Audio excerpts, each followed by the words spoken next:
Hi, I'm Phil Wilson. I'm the Enterprise Advisor for your school. The school has asked me to do a video for you today to give you a bit of background as to myself, what I'm involved in terms of my career, and also give you a bit of background as to what we look for as employers in terms of skills and attributes that you may need as you enter into your career. My role as an Executive Director of PLL&P involves me in running a couple of businesses. The first business I look after is what's called Land and Communities, and we have an extensive portfolio of land within our ownership, and we look to promote sites for development that can create change and create new communities across different parts of the country. The other business I look after is a new house building business called Northstone, and it's involved in building new houses across the northwest that are energy efficient, well designed, and are also designed to adapt to the way that people live today.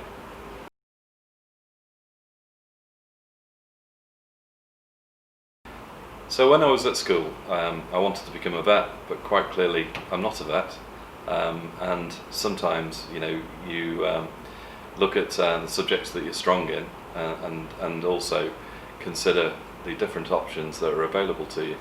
I thought at one point I was really good at biology and that would have helped me become a vet, but over time I realised that I probably wasn't as good as that to take that forward. So the A-levels I did were geology, geography, maths and general studies, and I then needed to try and work out from having taken those subjects what sort of careers could be available to me. So having taken those A-levels, there were a number of different routes I could have gone down and I looked into, but in the end I decided to do a degree in estate management and land administration, which is in effect a property-based degree.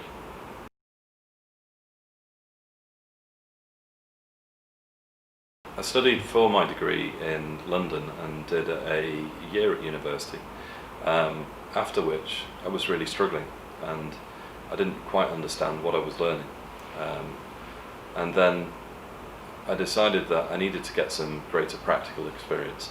And sometimes, for people, it's not just about doing academics and doing your full 3 years at university. So I stopped and got a job in a property development business in London, and I then carried on my degree on a part-time basis. And having done that, and also having had the experience of work at the same time, everything started clicking into place in terms of what I was learning.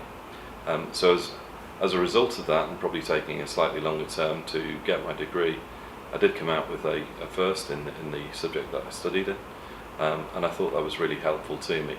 And I've come across a number of people in my career that have done similar, but then I've also seen people that have again studied for the degree and also taken a different route and been successful at the same time.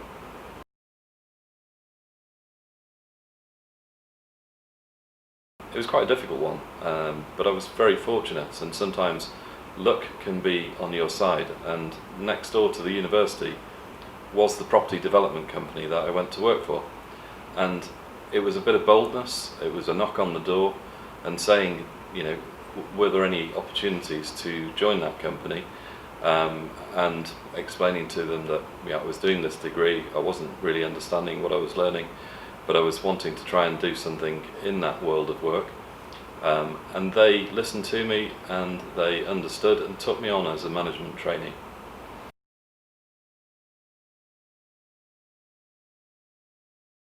So since that first role and also finishing my degree, I've never really looked back, because I've had opportunities that I've continued to take and also progress my career. So I went from that first job as a management trainee to then specialise in a certain area of property development, and in my case it was land acquisition, in terms of buying new sites for development. And that's taken me through a number of different roles, and also different companies, and has moved me across the country over time, and I've worked in London, I've worked in the Midlands, I've worked in Yorkshire, and I've worked in Greater Manchester and the Northwest for a number of years now.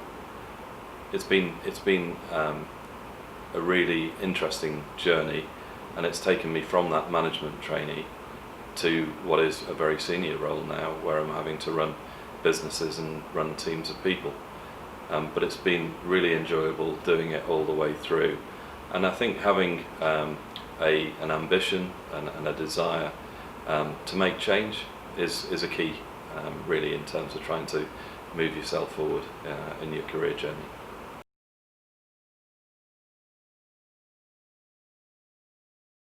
Surprisingly, it's not all about academic qualification, and we also look for the breadth of your experiences, what interests you have outside of work, how you get along with people, what else do you do, what are your passions, do you have interests, could those interests be in things like music, could it be in terms of helping people in your community?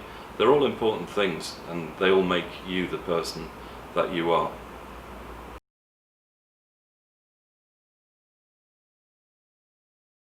So one of the things you need to think about is what keeps you enthused and engaged. What makes you get up in the morning and feel happy and bright, because that's going to be important to you throughout your career. You need to feel that you're achieving that on a regular basis. And that's getting to know yourself and getting to understand who you're about, and also getting confidence in that as well.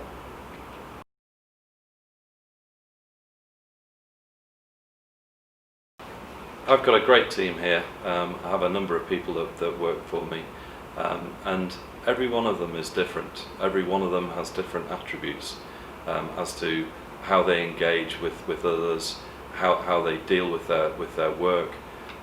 They're all great people, and I think one of the main things that they all have is a passion for what they do. And so through their careers, they've been very successful in terms of the particular areas that they work in, and I employ a number of people that have an engineering background, an architectural background.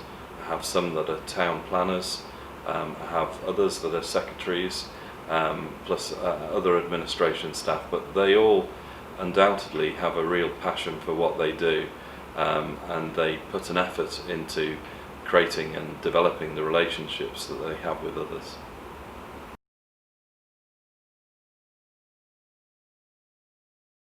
What makes all of these people that work with me stand out?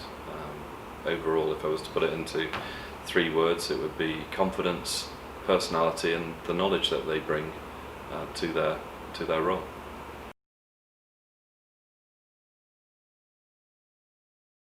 I think there's some great tech out there at the moment, and getting an online CV, getting a LinkedIn profile going at an early stage is really useful. But some of the simpler things is sometimes just talking to people about their careers and what they do, because people enjoy talking about how they've got to a particular stage and what route they went down, and sharing experiences. Don't ever be afraid to ask people. Most people will want to help.